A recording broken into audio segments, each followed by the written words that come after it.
Quand j'ai commencé à travailler dans les tribunaux, à écrire des chroniques judiciaires, j'avais pas intellectualisé le fait qu'on voyait peu de femmes sur le banc des accusés. Mais petit à petit, c'est devenu flagrant. Lors des audiences de comparution immédiate notamment, ces procédures correctionnelles accélérées où les juges voient défiler des dizaines de prévenus tous les jours. Et on fait le décompte. Premier dossier, insulte, outrage à agent dépositaire de l'autorité publique. Un homme. Deuxième dossier, acquisition, détention, cession de stupéfiants. Un homme. Troisième dossier, harcèlement. Un homme. Quatrième, commis avec violence et entraîné une ITT de moins de 8 jours. Un homme. Cinquième, un homme. Sixième, un homme. Toujours des hommes. C'est flagrant en fait pour quiconque passe un peu de temps dans un tribunal. Certes, c'est vrai, il y a des crimes qui sont presque uniquement commis par des femmes. C'est le cas des néonaticides par exemple, ou des crimes liés à leur corps, comme anciennement l'avortement. On en a parlé dans le premier épisode de cette série et on en parlera dans le prochain. Inversement, il y a des crimes où la participation des femmes est quasiment nulle, inexistante. Les crimes sexuels en sont un bon exemple, puisque plus de 99% des viols sont commis par des hommes. Mais il y a des crimes où les femmes sont presque, d'une certaine façon, surreprésentées, si l'on compare aux statistiques générales de la délinquance féminine par rapport à celles des hommes. C'est notamment le cas en matière de terrorisme. Et surtout, plus intéressant encore, entre guillemets, le nombre de femmes impliquées dans des dossiers de terrorisme, notamment djihadistes, ce nombre est en constante augmentation. Selon les chiffres de l'ONU, en Europe, plus d'un quart des personnes arrêtées pour des infractions en lien avec le terrorisme djihadiste sont des femmes. Et le nombre de femmes arrêtées a plus de doublé depuis 2014. Par comparaison, le nombre d'hommes arrêtés au cours de la même période n'a augmenté que, entre guillemets, d'un tiers environ. Alors ça reste une minorité, oui, mais en termes de pourcentage, c'est bien supérieur à tout un tas d'autres crimes ou délits. Pourtant, pendant longtemps, la société était réfractaire à reconnaître l'implication de femmes terroristes. Un article du journal français Le Parisien signalait ainsi il y a quelques années à peine « Il semble difficilement concevable au commun des mortels d'associer les mots terreur et femme lorsque celles-là sont actrices et non victimes de la violence. » Ainsi, pendant longtemps, la violence politique, idéologique des femmes n'a pas été prise au sérieux. Alors qu'elles ont partout, depuis toujours, fait partie des mouvements de lutte armée. Les grandes figures ne manquent pas. Des révolutionnaires ou communardes françaises comme Charlotte Corday, Jamène Berton ou Louise Michel, à des terroristes kamikazes tels que la Belge Muriel de Gauck, en passant par Ulrike Meinhof, tête pensante de la fraction Armée Rouge en Allemagne, responsable de plusieurs attentats, jusqu'aux combattantes kurdes du PKK aujourd'hui, des femmes se sont toujours emparées de la violence physique, armée. Pour autant, cette violence a d'abord été abordée en tant que phénomène d'exception, et non comme le résultat d'un engagement politique, d'un choix rationnel. Pendant longtemps, la justice française, à l'image des autres systèmes judiciaires européens, n'a donc pas pris au sérieux la menace que pouvaient représenter les femmes dans le cadre du terrorisme djihadiste. Elles étaient, somme toute, nécessairement, toujours plus ou moins victimes. Victimes de leurs frères, de leurs pères, de leurs maris, victimes d'un embrigadement, d'un lavage de cerveau, victimes de leurs émotions, de leurs sentiments, de leur romantisme. Elles étaient des victimes. C'est pour ça d'ailleurs que, jusqu'en 2016, les femmes qui revenaient de Syrie ou d'Irak n'étaient a priori pas nécessairement inquiétées par la justice, contrairement à leurs homologues masculins, qui étaient eux systématiquement incarcérés. Mais ça, c'était jusqu'à ce que deux jeunes femmes de 19 et 29 ans installent des bonbonnes de gaz dans une voiture, les recouvrent d'essence et tentent de faire exploser la cathédrale de Notre-Dame de Paris en septembre 2016. Pour la première fois, sur son territoire, la France fait face à un commando de femmes djihadistes. Pour la première fois, des femmes sont considérées comme étant à la tête d'une cellule et d'un projet terroriste. Et pour la première fois, elles sont appréhendées comme telles par l'institution judiciaire. Pour nous accompagner tout au long de ce récit, Camille Boutron, sociologue, et Béatrice Brugère, ancienne juge antiterroriste.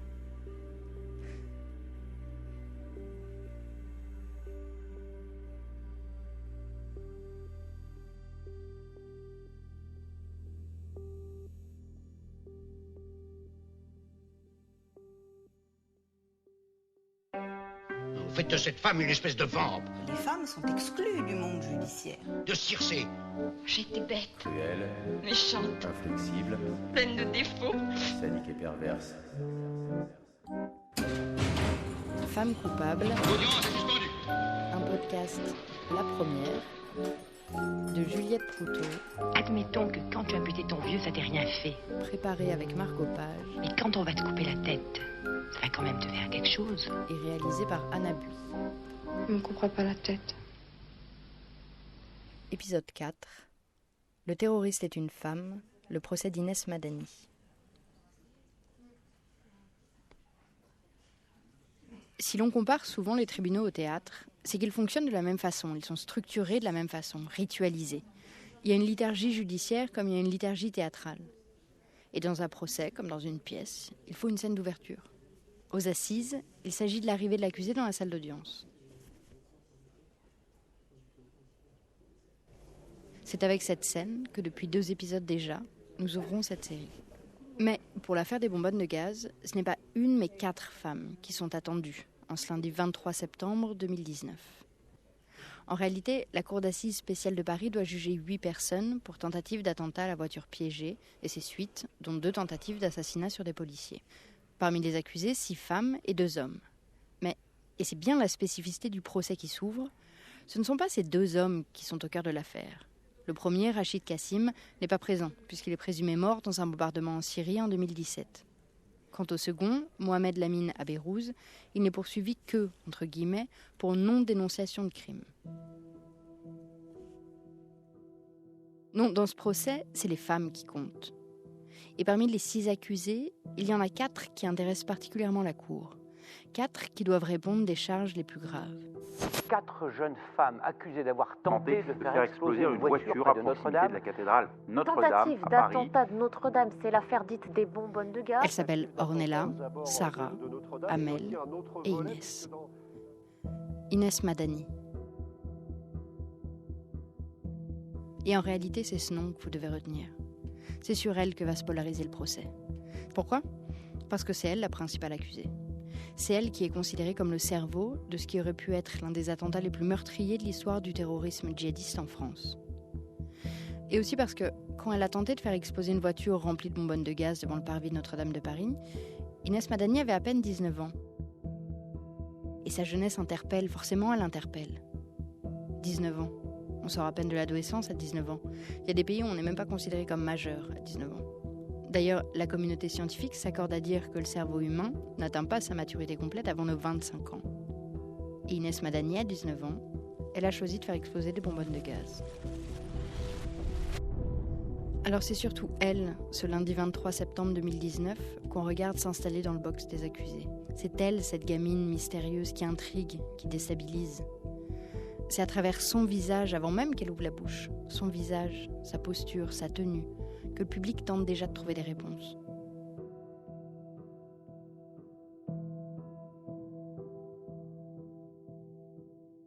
Elle a toujours le même visage rond et juvénile que celui des photos diffusées après l'attentat. Elle a de grands yeux sombres, des sourcils dessinés qui tombent légèrement pour lui faire un regard un peu triste. Ses longs cheveux bruns sont remontés en chignon. Il y a quelques mèches fines qui s'échappent. Elle porte une chemise jaune sous une veste noire. Quand le procès débute, 3 ans après les faits, elle a 22 ans. Et elle s'apprête à endosser le premier rôle de ce procès hors norme, qui va s'étaler sur 3 semaines dans l'une des plus anciennes salles d'audience du palais de justice de Paris, la salle Voltaire.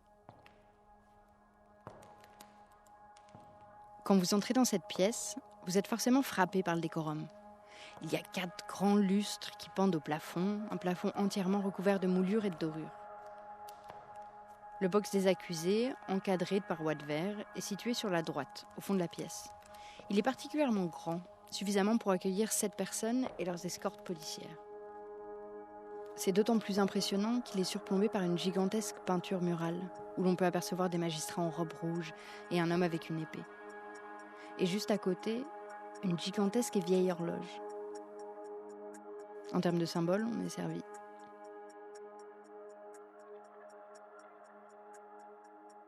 Et c'est donc dans ce décorum imposant qu'entre en scène Inès Madani, accompagnée de ses co-accusés. Est-ce qu'elles ont conscience de l'ampleur de la pièce qui se joue autour d'elles ? Des enjeux du procès qui est le leur ? Non seulement c'est le premier grand procès de terrorisme islamiste depuis les attentats de 2015, mais surtout, jamais, dans l'histoire judiciaire française, un box de cour d'assises n'avait accueilli un commando djihadiste composé exclusivement de femmes. Or, ce n'est pas l'image que la justice ou l'opinion publique avaient du djihad. On a une image assez racialisée du djihad et très genrifiée d'une certaine façon, avec des hommes barbus hyper violents et des femmes soumises, voilées, qui vont s'enfermer dans la maison.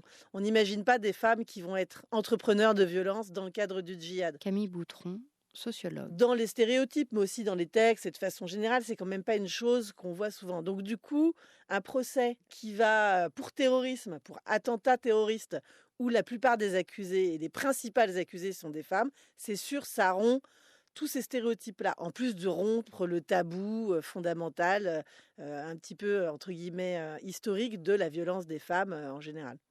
La violence des femmes, lorsqu'elle est appréhendée, elle est appréhendée comme une pathologie, parce qu'elles sont folles, comme une exception, ou alors, quand elles ont été du bon côté de l'histoire, comme des héroïnes révolutionnaires, des Louise Michel, mais elle est rarement appréhendée comme l'illustration d'un engagement politique des femmes dans quelque chose, dans une lutte collective, etc.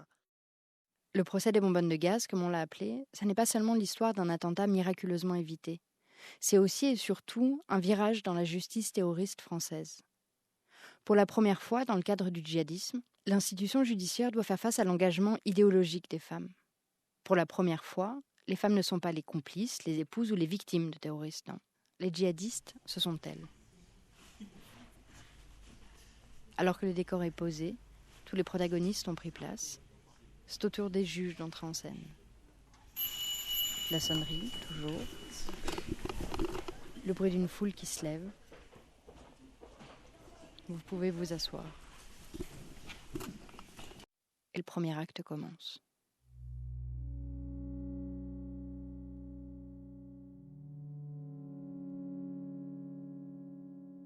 Dans un procès, on commence toujours par faire un genre de résumé du crime ou du délit qui va être traité par le tribunal. On dit qu'on procède à la lecture des charges d'accusation, au rappel des faits. C'est comme une petite présentation, pour que tout le monde sache pourquoi on est là. Et les faits, les voici. Au tout petit matin du dimanche 4 septembre 2016, une Peugeot 607 s'arrête dans une rue animée du 5e arrondissement de Paris. On est juste à côté de la cathédrale de Notre-Dame, moins de 300 mètres. Ce quartier est vraiment au centre de la ville. C'est un quartier très touristique, surtout en cette fin d'été. D'ailleurs, les rues sont encore très animées, elles sont remplies de couche-tard qui font durer la nuit jusqu'au matin. Au début, personne ne remarque la voiture. Personne ne remarque non plus les deux individus qui en sortent et s'en éloignent rapidement. Pourtant, la Peugeot est garée au milieu de la route, les warnings sont allumés. Mais les minutes passent, les heures, et puis rien. Et puis, à un moment, un serveur de l'un des bars de la rue finit par s'intéresser à la voiture. Il trouve ça louche quand même, cette voiture immobile depuis 2 heures avec ses warnings qui clignotent. Il appelle la police arrive 4 heures plus tard. En même temps, un appel pour un véhicule abandonné un soir de week-end, dans un quartier connu par les fêtards de tout Paris. Peut-être que c'est juste une histoire d'ivrogne trop imbibée pour reprendre le volant. Peut-être aussi que des appels comme ça, la police elle en reçoit des centaines tous les soirs. Mais cette fois, c'est différent. Parce que, quand ils arrivent sur place, les enquêteurs découvrent que le véhicule est rempli de 5 bonbonnes de gaz prêtes à exploser sous la combustion de cigarettes allumées. Cigarettes allumées déposées exprès dans l'habitacle, habitacle imbibé de gasoil. 2 personnes avaient été placées en garde à vue en France après la découverte de 6 bonbonnes de gaz dans le véhicule d'un individu fiché S. La voiture aurait été retrouvée. Quelles étaient les intentions de ceux qui ont laissé la voiture ? Est-ce qu'ils ont planifié une attaque ? Ce qui est intéressant, c'est que si la piste terroriste n'est pas encore confirmée, les médias genrent immédiatement les suspects au masculin. Question d'habitude, sûrement. De statistiques, d'a priori peut-être. Après tout, le djihadisme, le terrorisme, la violence même plus largement, c'est avant tout une affaire d'hommes. Par exemple, moi qui ai eu affaire à des affaires terroristes, dont une par exemple qui est assez significative dans l'histoire du terrorisme. Béatrice Brugère. Le dossier d'Artiga que j'ai eu à connaître et à juger. Ancienne juge antiterroriste. C'est donc Olivier Corel, c'est les frères Klein qu'on a retrouvés après dans le dossier du Bataclan. D'abord, on n'avait pas de femmes, ils étaient nombreux mais il n'y avait pas de femmes. Les femmes n'étaient pas là non plus à l'audience. Et elles étaient, j'allais dire, même dans les dossiers, elles ne faisaient pas l'objet de grande attention.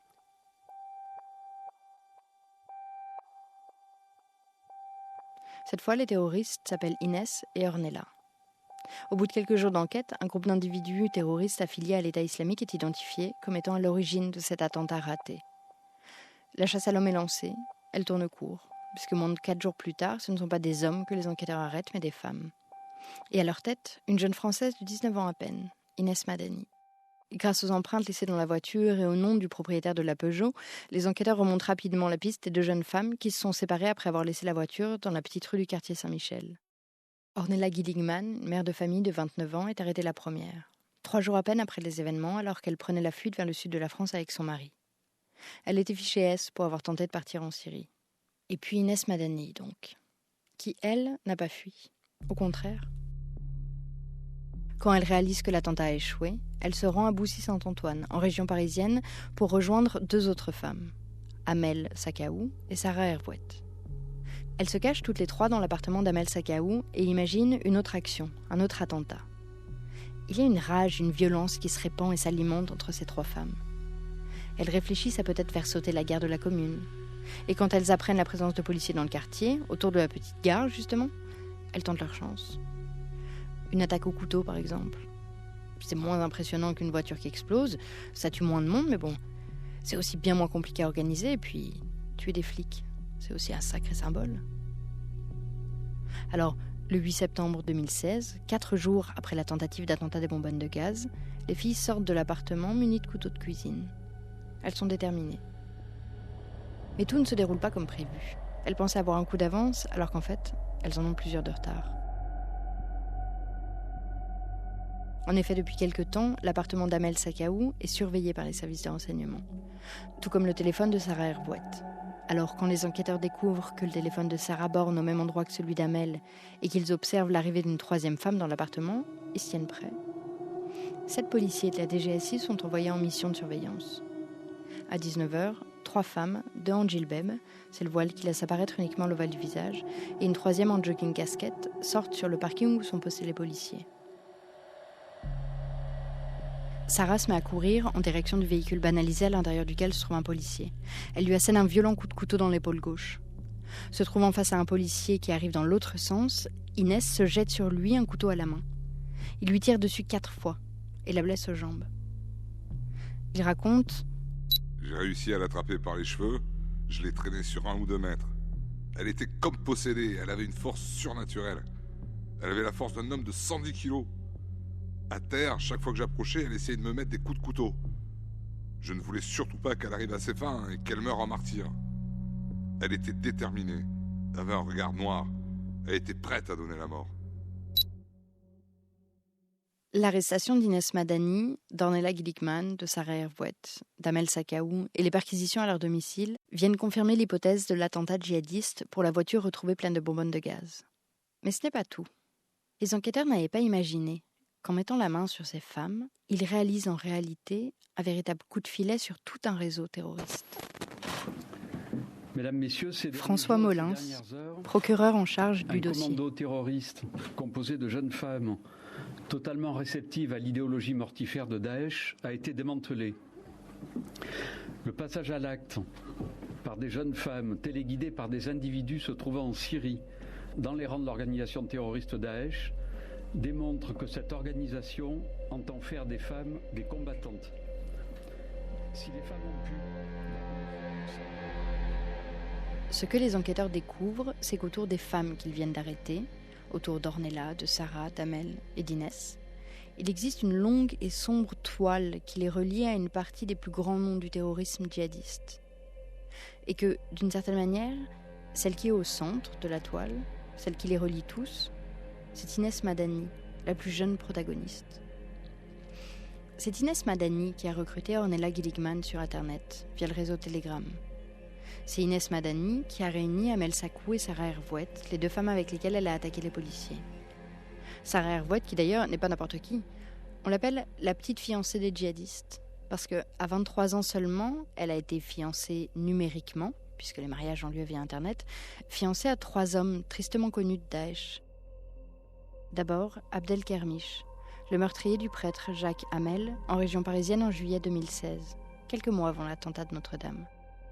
Mais aussi la fiancée de Larossi Abala, l'homme qui a tué 2 policiers dans l'Essonne, puis de Mohamed Lamine Aberouz, le guide spirituel de la Russie Abala. Et c'est pas fini. Inès Madani était aussi en contact direct avec Rachid Kassim, un Français, un personnage important de l'État islamique, chargé d'étendre l'idéologie djihadiste depuis la zone irako-syrienne, via les réseaux sociaux, et d'aider à organiser à distance des attaques sur le territoire français et européen.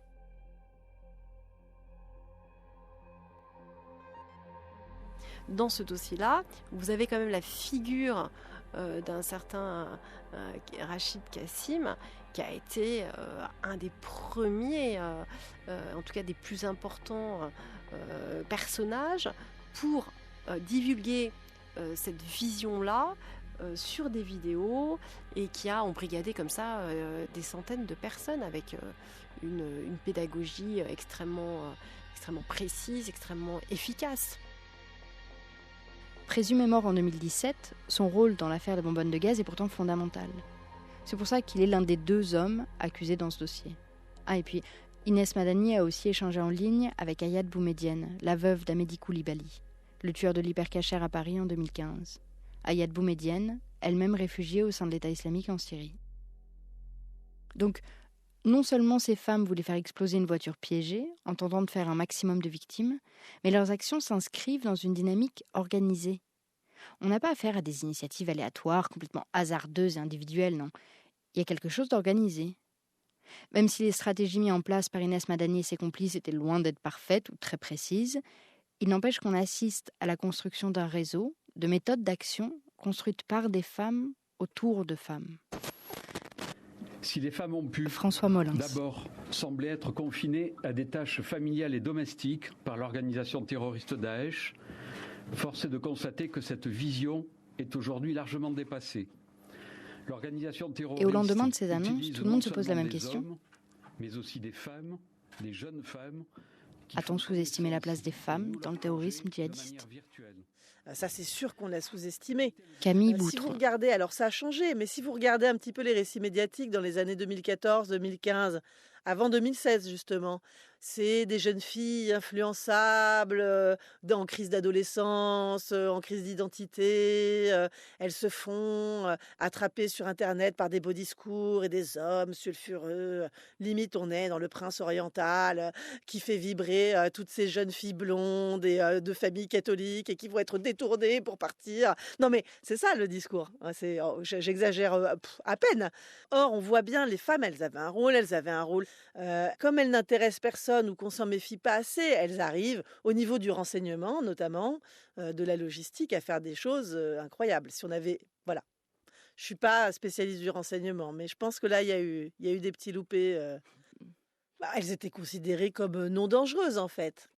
Parce que si on regarde et qu'on sort un petit peu des tribunaux et de nos dossiers, Béatrice Brugère. On s'aperçoit que dès 2016, par exemple, juste avant le procès de Madani, qui est un procès qui aura changé le regard de la justice, on avait déjà énormément de femmes qui étaient parties sur site, puisque les services de renseignement, déjà dès 2016, sur les 700 djihadistes français qui étaient partis rejoindre les territoires pour construire, vous savez, l'État islamiste, 300 femmes étaient déjà recensées.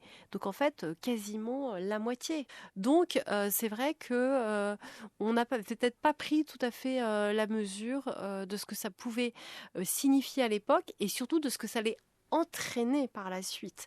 Donc on voit bien que notre regard a changé, mais c'est aussi un regard qui a été mis à l'épreuve de la réalité. Il y a aussi une autre raison qui peut expliquer qu'en France et en Europe, on ait sous-estimé l'engouement des femmes pour les principes défendus par l'État islamique. C'est l'argument dit féministe, c'est-à-dire le fait de croire que parce que des adolescentes grandissent et sont élevées dans des sociétés qui prônent a priori l'égalité entre les femmes et les hommes, alors elles ne peuvent pas être attirées par un régime aussi misogyne, sexiste que celui de Daesh. Et pour la sociologue Camille Boutron, c'est clairement une erreur. La situation, elle n'est pas extrêmement rose en France pour les classes populaires, les classes moyennes, les enfants, fils d'immigrés, et encore plus pour les femmes. Enfin voilà, il y a des conditions structurelles qui touchent la jeunesse française dans son ensemble qui font qu'on peut comprendre en tout cas, que la tentation radicale, pas forcément djihadiste d'ailleurs, puisse être rationnelle. Le fait est que, dans notre affaire, la radicalisation de ces 4 femmes, Inès, Ornella, Amel et Sarah, ne fait plus de doute. Mais si certains faits concernant ce dossier sont établis, il y a beaucoup de questions qui sont encore en suspens. Et pas des moindres. Si ces 4 femmes font partie intégrante de la menace djihadiste, qui sont-elles exactement ? Quel a été le rôle de chacune ? Et puis, déjà, pourquoi la Peugeot n'a-t-elle pas explosé ? La peur, les remords à la dernière minute ? Ou bien une erreur, un dysfonctionnement technique ? La première personne qui va éclaircir une partie de ces zones d'ombre, c'est l'une des terroristes elles-mêmes, Ornella Guiligman, une mère de famille de 29 ans qui confirme dès les premières heures de sa garde à vue sa participation à la tentative d'attentat de Notre-Dame. Par contre, elle tient à préciser tout de suite, elle n'a rien à voir avec l'attaque au couteau contre les policiers qui s'est déroulée à Boussy-Saint-Antoine, elle n'était pas au courant.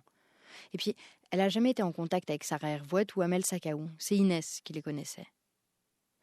Sur la voiture piégée, Ornella raconte que c'est bien elle et Inès qui ont laissé le véhicule prêt à exploser. Elle dit que oui, les cigarettes retrouvées à moitié consumées étaient censées servir de détonateur.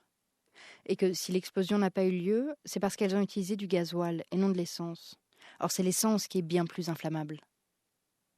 Une erreur de débutante ? Non. Selon Ornella, c'est elle qui a eu l'idée, espérant secrètement éviter un carnage sans qu'Inès Madani soit au courant. La jeune femme raconte ensuite qu'après avoir abandonné la voiture, elle se sépare d'Inès et rentre chez elle, à Montargis. Paniquée, elle décide alors de prendre la fuite avec son mari et ses enfants. Dans l'ensemble, les déclarations d'Ornella tentent à identifier Inès non seulement comme la leaduse du projet d'attentat, comme celle qui était à l'initiative de l'action, mais aussi comme quelqu'un qui avait un genre d'ascendant sur elle, une sorte d'emprise. Mais comment une femme de presque 30 ans, mariée, mère de 2 enfants, installée dans une vie somme toute ordinaire, se retrouve dans une telle situation d'emprise ? Surtout vis-à-vis d'une jeune fille, à peine majeure, qu'elle dit n'avoir jamais rencontrée physiquement jusqu'à ce soir du 3 septembre. La réponse d'Ornella Guiligman : c'est à cause d'Abou Omar. C'est à cause d'Abou Omar. Abou Omar, un homme qu'elle rencontre sur une application de messagerie qui se présente comme djihadiste. Abou Omar, un homme qui l'encourage sur le terrain de la radicalisation, qui veut l'entraîner dans ce qui est la vraie religion musulmane, qui veut l'amener à s'éloigner des mécréants, des faux musulmans, comme son mari par exemple. Abou Omar qui lui parle du djihad, de la place que les femmes peuvent désormais prendre dans le djihad. Cet homme semble maîtriser parfaitement les éléments de langage de Daesh pour recruter des femmes. Et il sait au moins aussi parfaitement utiliser les réseaux sociaux à son avantage. Et c'est bien l'une des caractéristiques de l'État islamique que d'avoir compris très vite l'importance d'Internet pour mobiliser des hommes et peut-être aussi surtout des femmes. L'État islamique a largement eu recours aux réseaux sociaux pour avoir une stratégie et développer un discours de recrutement des femmes et des femmes occidentales. Ils n'ont pas eu le même discours de recrutement pour les femmes au Moyen-Orient qu'en Angleterre, en France ou en Belgique. Donc c'est sûr que c'est à prendre en compte et que probablement ça va permettre, les réseaux sociaux, de dépasser certaines barrières qui existent dans le monde entre guillemets physique. Parce qu'en plus ça promet une certaine clandestinité. Ce réservoir de femmes, il faut aussi l'analyser dans un débat théologique, quasi théologique et stratégique des filières, en tout cas des réseaux terroristes, entre Al-Qaïda, Daesh, l'État islamique, etc., mais d'autres, sur la place de la femme. Est-ce qu'elle peut être combattante ? Et est-ce qu'elle peut être martyre ? Et est-ce qu'elle peut être utilisée comme armée de réserve ? Et tous ces débats, ils ont lieu.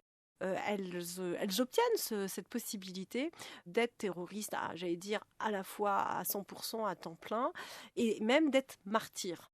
Sachant que l'idée qui est important d'avoir des femmes dans des groupes armés, c'est que ça permet de recruter plus d'hommes. Les hommes, si on leur promet des femmes, ils viennent plus facilement quand même. Enfin voilà, il y a des logiques comme ça. Donc c'est vraiment pas un hasard qu'il y ait des femmes dans l'État islamique et dans des groupes armés en général. Parce que très clairement, le sexe a été un outil marketing qui a très bien fonctionné, quoi. Et d'ailleurs, on retrouve une grande dimension séductrice, érotique, dans les échanges entre Abou Omar et Ornella. Dans le courant du mois d'août 2016, mois qui précède donc l'attentat raté, les enquêteurs décomptent plus de 4000 messages, appels ou notes vocales échangées entre le jeune homme et la mère de famille. Et une grande partie de ces messages présente un caractère érotique ou sexuel, parfois assez cru. Ornella explique être tombée amoureuse d'Abou, et c'est surtout sous cet angle qu'elle justifie sa radicalisation. Elle dit aux enquêteurs: Sa fermeté et son charisme m'ont séduite. C'est plus la femme que la pratiquante qui a été convaincue. Je suis tombée amoureuse comme jamais je ne suis tombée amoureuse. Et de son côté, c'est la même chose, si ce n'est plus. Il m'a fait croire que mon mari ne me méritait pas. Il a commencé à l'insulter, à le contredire sur tout, et surtout sur la religion. Ornella se présente donc comme une victime d'Abou Omar, dont elle était éperdument amoureuse, comme si ses sentiments avaient pris le dessus sur sa raison, comme si elle était allée rejoindre Inès Madani et l'aider à commettre un attentat uniquement parce que l'homme qu'elle aimait le lui avait demandé. Mais ce qu'Ornella ne dit pas, c'est qu'en réalité, sa radicalisation avait commencé avant la rencontre virtuelle avec Abou Omar. Alors Ornella Gilligman, c'est un cas intéressant parce que quand même, avant de rencontrer Abou Omar, d'en tomber amoureuse et voilà, de se retrouver embrinquée dans une histoire, hein, voilà, elle avait quand même été à des réunions, des meetings, enfin la tentation djihadiste, elle l'avait déjà. Hein. Donc il ne faut pas trop vite dire « Ah oui, elle s'est fait avoir, elle est tombée amoureuse ». Bien sûr hein, qu'il y a une dimension émotionnelle, voire sexuelle, séductrice, amoureuse, fantasmatique. Je pense que ça concerne les hommes et les femmes. Il ne faut pas la nier, mais elle ne suffit pas en fait à faire ce genre de choix. D'ailleurs, parmi les milliers de messages échangés entre Ornella et Abou Omar, il y en a beaucoup qui concernent la religion, le djihadisme, et puis la préparation de l'attentat aussi. Donc cette posture de femme embrigadée par amour et par désir, elle est que moyennement convaincante pour les enquêteurs.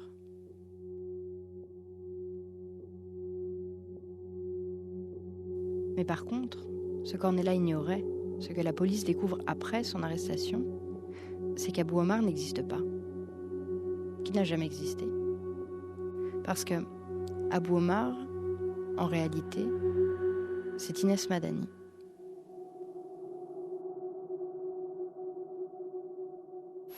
Du côté du président de cette cour spéciale, on a rappelé son côté manipulatrice.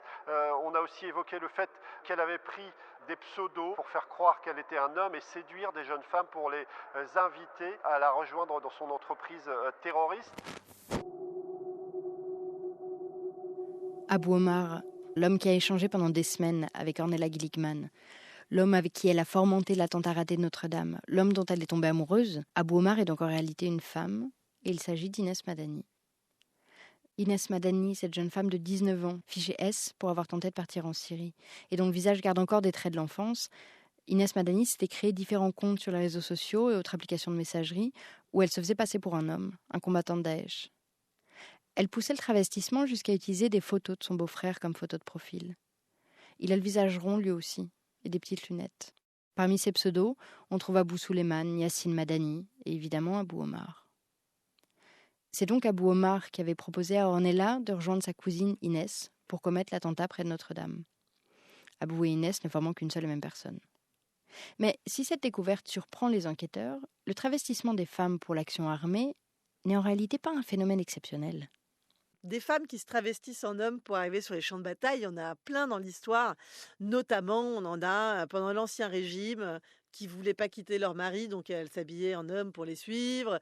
On a eu des femmes qui, pendant la Révolution française, ont demandé à pouvoir intégrer l'armée pour accéder au statut de citoyenne. Évidemment, on leur a dit qu'elles étaient folles. Je crois qu'on a fini par couper la tête de quelques-unes d'entre elles, d'ailleurs. Mais certaines d'entre elles se sont travesties. Enfin, des femmes qui se travestissent pour pouvoir être sur les champs de bataille. C'est une longue histoire. Donc, pour le coup, Inès Madani qui se fait passer pour un homme pour faire la guerre, on est dans quelque chose, entre guillemets, d'assez classique. Là où il y a quelque chose de différent, c'est en effet les réseaux sociaux. Et surtout, le côté où elle se fait passer pour un bourreau des cœurs et où elle utilise les sentiments, etc. Après cette découverte, les enquêteurs se concentrent sur Inès, qui devient l'élément central de leurs investigations. D'autant plus qu'elle est la seule à avoir participé à la fois à la tentative d'attentat avec la voiture piégée et à l'attaque contre les policiers avant son arrestation. Elle est celle qui relie Ornella à Amel et Sarah, les deux autres femmes qui ont été arrêtées à Boussy-Saint-Antoine. Elle est au centre de la toile. Au-delà de la tentative d'attentat à la voiture piégée, la radicalisation, la violence de la jeune fille transparaît dans toute sa vie numérique. On trouve par exemple des traces de l'adolescente dès 2015 dans un groupe djihadiste sur Telegram baptisé Ansar d'Allah. D'Allah, ça veut dire État en arabe. C'est comme ça qu'ils appellent Daesh. C'est comme ça qu'ils appellent Daesh. Dans ce groupe, on parle de victoire et de martyrs. On parle des soldats de l'islam. Des soldats de l'islam. De ceux qui s'accrochent et qui aiment la mort. Et si Inès Madani gère avec 2 autres personnes ce groupe, elle ne le fait pas sous son vrai nom, ni sous son vrai genre. Sur ce groupe, elle est Abou Souleymane, un combattant revenu de Raqqa à Paris pour commettre un attentat. Et la jeune femme va jusqu'à rédiger une lettre terrifiante, remplie d'idées froides, précises, pour la mise en œuvre d'attaques meurtrières de masse. Elle écrit « On peut viser un endroit où il y a beaucoup de monde, des boîtes de nuit dans Paris ou des cabarets, les endroits pervers, beaucoup fréquentés par les mécréants dégueulasses. Il faudrait 1 ou 2 kamikazes à l'intérieur. Une fois qu'il est à l'intérieur, il attend que ça se remplisse bien et il passe à l'acte. Ensuite, les frères qui seront dehors tueront tout le reste de la viande impure. Ils se planqueront jusqu'à ce que la police et les militaires seront sur place. Et là, il faut 1 ou 2 kamikazes armés. On tire jusqu'à la mort, mes frères. » On tire jusqu'à la mort, mes frères.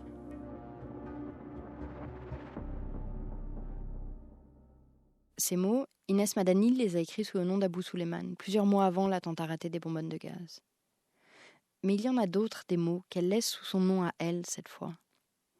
Comme son serment d'allégeance à l'État islamique, retrouvé dans son sac par les enquêteurs. L'allégeance, c'est une étape obligatoire très forte, symboliquement, pour les futurs kamikazes. Et cette fois, pas d'Abou Souleymane ou d'Abou Omar. Non, cette fois, c'est Inès Madani qui parle. Elle écrit « Je vous attaque dans vos terres afin de marquer vos esprits et vous terroriser. L'islam sera victorieux. Embrassez l'islam avant qu'elle vous traque et vous tue. » Mais pourquoi cette gamine, issue d'une famille de classe moyenne, où l'on pratique l'islam comme le commun des mortels en France, selon les mots de l'enquêteur de personnalité, pourquoi et comment cette gamine qui se rêvait pâtissière entourée de 4 sœurs bascule vers le djihadisme? Voilà une partie des questions qui sont au centre du procès du commando des bonbonnes de gaz, qui s'ouvre en septembre 2019. Il faut comprendre que le procès dit des bonbonnes de gaz s'inscrit dans un contexte juridique et politique assez particulier. Parce qu'il s'agit du premier grand procès de terrorisme depuis la série d'attentats de 2015 en France et aussi de mars 2016 en Belgique. Or, cette période a fondamentalement et durablement traumatisé le pays et ses institutions. À partir de ce moment-là, le terrorisme djihadiste ne représente plus seulement un sujet sécuritaire ou judiciaire. Non, désormais, il est politique. La population, elle attend des réponses, des explications et surtout des sanctions. Une certaine tension se fait sentir dès le premier jour du procès quand Amel Sakaou, qui avait caché Inès après sa tentative d'attentat et qui avait participé à l'attaque au couteau contre 2 policiers, quand elle refuse de comparaître. Amel ne mettra pas un pied dans la salle de la cour d'assises, dont elle ne semble pas reconnaître l'autorité. Le ton est donné. Sur le banc des accusés, les yeux sont donc rivés sur Inès, Ornella et Sarah. Les enjeux sont multiples. Ces femmes vont devoir justifier de leur part de responsabilité dans la tentative d'attentat à la voiture piégée, ainsi que dans l'attaque contre les 2 policiers au moment de leur arrestation. Il leur faudra aussi expliquer la façon dont elles se sont rapprochées, dont elles se sont organisées, et les raisons de leur glissement vers le djihadisme. Mais en réalité, celle dont on attend surtout les explications, c'est Inès. Et cette gamine, elle reste une énigme. Les raisons de sa radicalisation, personne n'a de réponse. Ce qui est sûr, c'est que son profil diffère de celui de ses complices. Il est définitivement plus politique. C'est ce que révèle l'instruction, qui tend à démontrer la responsabilité d'Inès dans la construction et l'établissement d'un vrai réseau terroriste, au sein duquel son rôle est vraiment loin d'être anecdotique.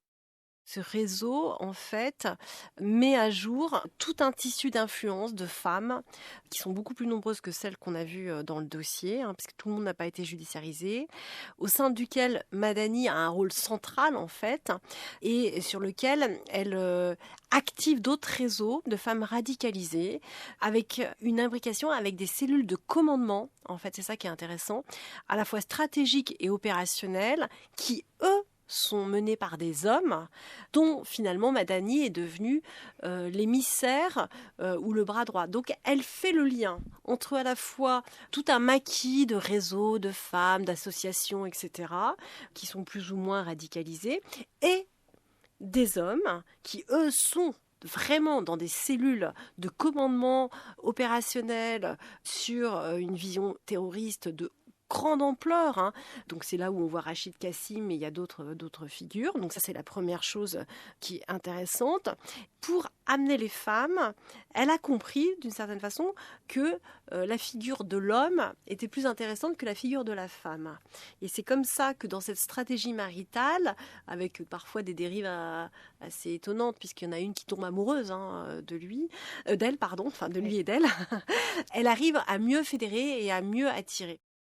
Je pense que dans le cas de Madani, on a vraiment quand même quelqu'un qui a essayé d'organiser quelque chose, qui a structuré un réseau, qui a recruté, qui a convaincu. Enfin, on a un vrai, entre guillemets, travail politique qui a été effectué par Inès Madani. Ce n'est pas du tout le cas des deux autres.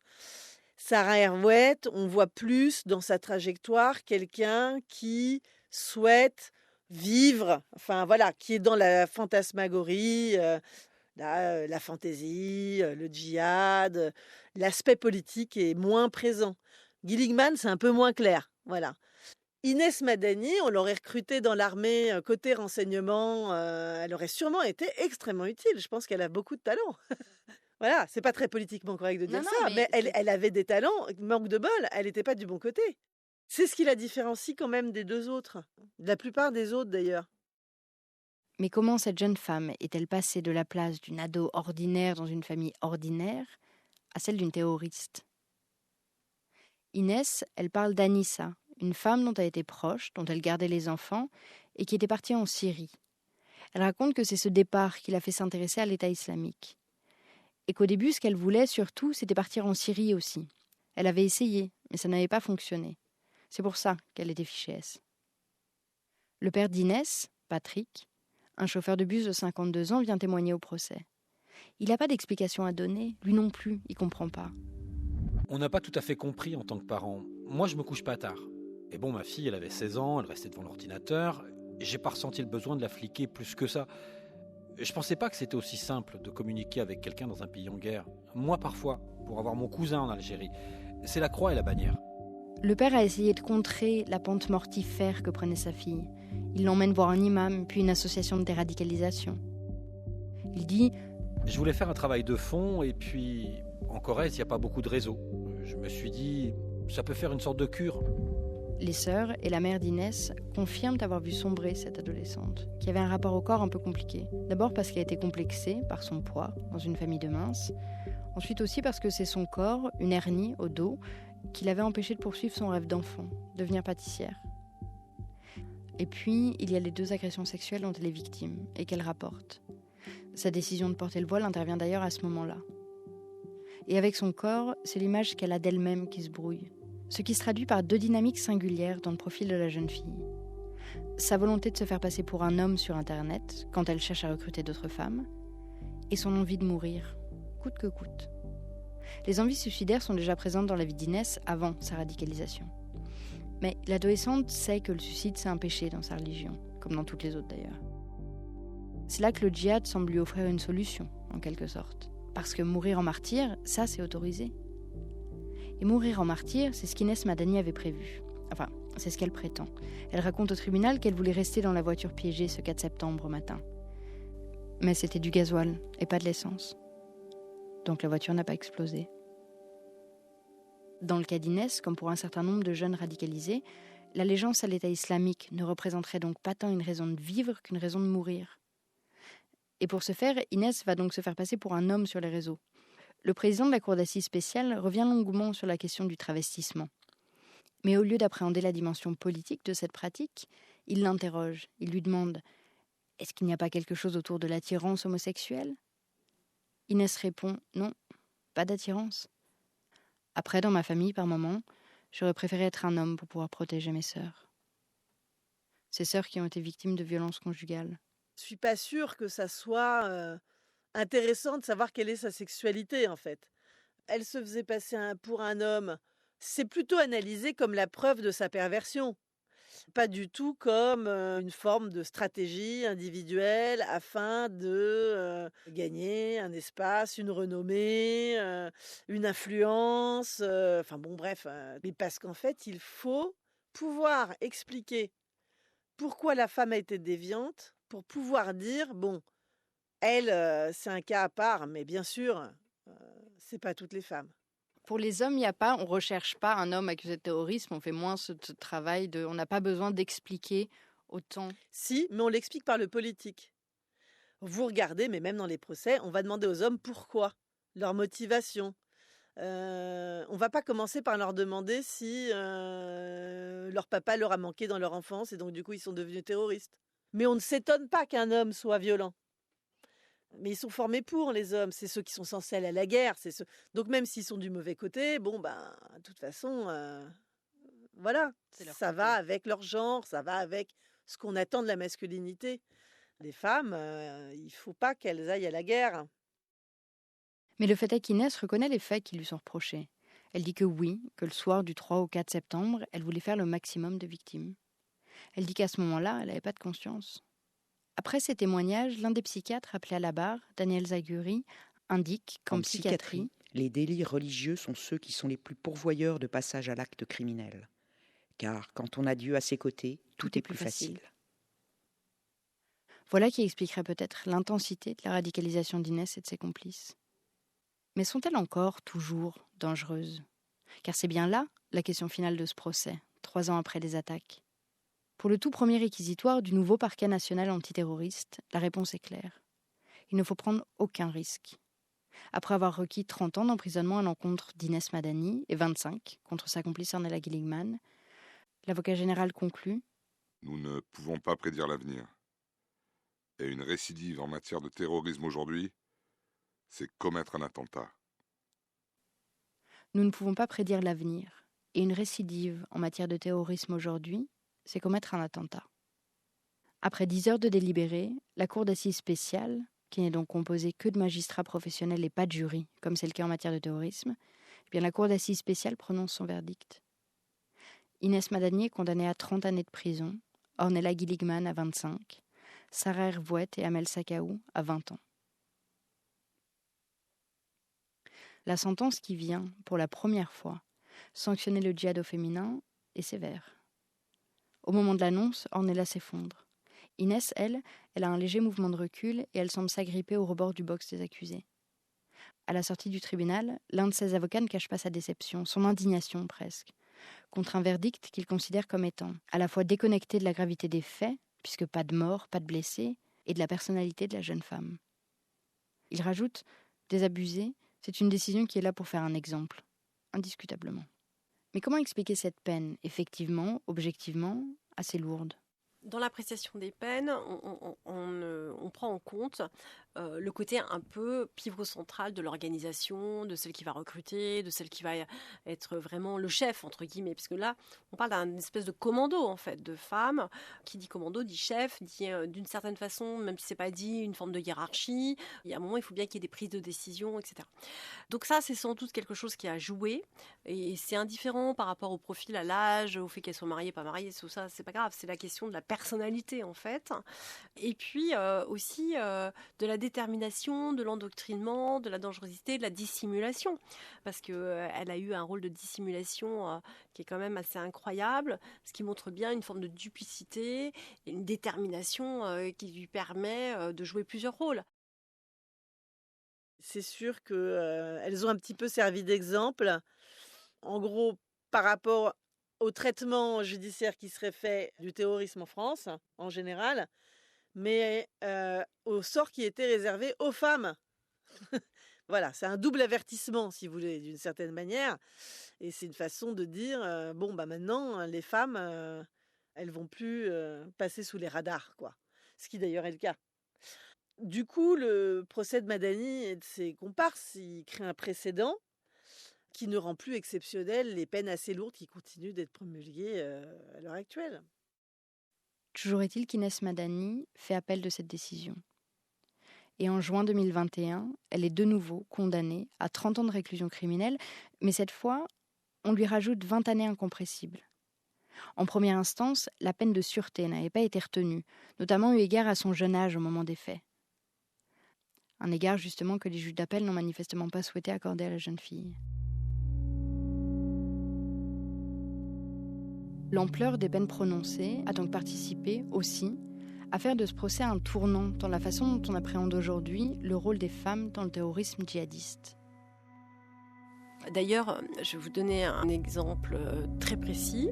C'est que quand les hommes revenaient, ils étaient systématiquement ce qu'on appelle judiciarisés, c'est-à-dire qu'ils passaient par d'abord un entretien avec les services de renseignement, etc. Et dès qu'ils arrivaient sur le sol français, la justice, évidemment, faisait une procédure judiciaire et ils étaient quasiment incarcérés en réalité. Quand les femmes revenaient, avant cette période, elles étaient aussi auditionnées par les services de renseignement, mais en fait elles n'étaient pas judiciarisées du tout de la même manière et elles n'étaient quasiment pas incarcérées.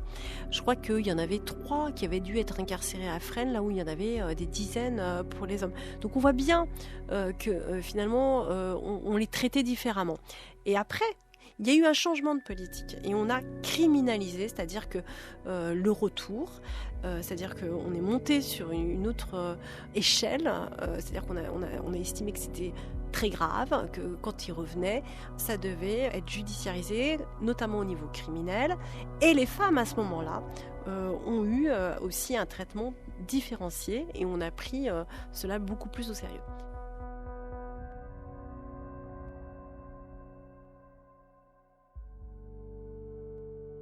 Pour l'instant, les femmes restent des seconds couteaux et surtout des individus qui s'engagent dans la violence djihadiste parce qu'elles se trompent en fait, parce qu'elles croient poursuivre un idéal et que cet idéal, en fait, c'est la cata. C'est ça le grand sujet. Ces femmes se trompent, mais ces hommes, ils se trompent pas peut-être. Il y en a pas qui se sont dit oulala, c'est quoi, c'est voilà. Pour l'instant, on en est encore à dire les femmes se trompent, mais la question elle n'est pas de se tromper. C'est pas parce qu'on se trompe qu'on n'est pas engagé politiquement. Là où il y a un avant, un après, c'est qu'on est passé de considérer que les femmes étaient des suiveuses à considérer qu'elles étaient tout aussi dangereuses que les hommes. Voilà. Et je pense que oui, il explique, enfin en partie, le procès, il crée un moment de basculement dans la façon dont les femmes sont considérées dans le cadre du terrorisme, quoi.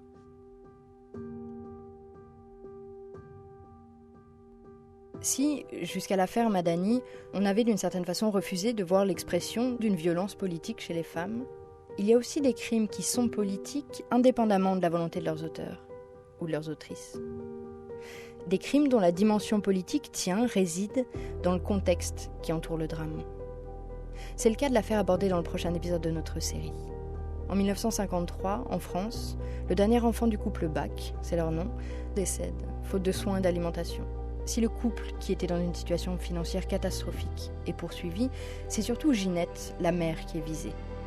Les partisans de la législation de la contraception s'emparent de ce fait divers qui était loin d'être unique en son genre pour lancer un débat autour de la question. La gynécologue Marie-Andrée Lagroix-Veil-Allais intervient au procès en faveur du couple. Et cette femme, c'est pas n'importe qui. C'est elle qui fondera ensuite la maternité heureuse. Et la maternité heureuse, c'est ce qu'on appellera ensuite le planning familial. Ginette Bach, le procès de la contraception, à retrouver dans le prochain épisode de notre série Femmes coupables. Merci à Camille Boutron, sociologue, spécialiste des questions de genre, de violence politique et de conflits armés, membre de l'Institut pour la paix. Et merci à Béatrice Brugère, secrétaire générale du syndicat Unité Magistrat, ancienne juge antiterroriste, notamment sur le réseau Artiga. Elle a fait un mémoire sur la création du parquet national antiterroriste. Avec les voix de Lola Belcher, Barbara Doro, Franck Foyce, Charles Magy et Rebecca Ducez. Femmes coupables, un podcast La Première de Juliette Proutot, préparé avec Margot Page et réalisé par Anna Bui. Tous les épisodes de la série Femmes coupables consacrés au grand procès de femmes sont disponibles sur la page podcast du site lapremière.be ou sur Ovio.